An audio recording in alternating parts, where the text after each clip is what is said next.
સુરેન્દ્રનગર જિલ્લામાં કોરોનાના 3 કેસ નોંધાતા તંત્ર સતર્ક બન્યું છે। ધાંગધ્રા શહેર તેમજ ધાંગધ્રા તાલુકાના રાજગઢ ગામમાં કોરોનાના કેસ નોંધાયા છે। કોરોનાના પોઝિટિવ કેસ જોવા મળતા આરોગ્ય તંત્ર વિભાગ દ્વારા તાત્કાલિક આ વિસ્તારમાં દવાનો છંટકાવ કરવામાં આવ્યો હતો તેમજ જિલ્લાની હોસ્પિટલમાં ઓક્સિજન પ્લાન્ટ, વેન્ટિલેટર, બેડ સહિતની વ્યવસ્થા કરાઈ છે। સાથે ટેસ્ટિંગની સુવિધા પણ શરૂ કરવામાં આવી છે। જિલ્લા આરોગ્ય અધિકારીએ નાગરિકોને સતર્કતા રાખવા તેમજ બિનજરૂરી ડર ન રાખવા પણ અપીલ કરી છે।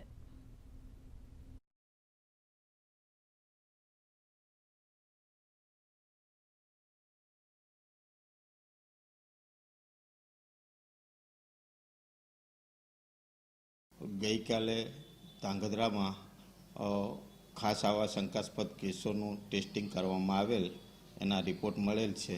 एमां 3 कोरोना पॉजिटिव केस मळेल छे, जेमां 2 धांगध्रा शहरी विस्तार, 1 ग्राम्य विस्तारनो केस जोवा मळेल छे। आ केसो सामान्य छे, जे ते केसोने होम आइसोलेशन में राखेल छे।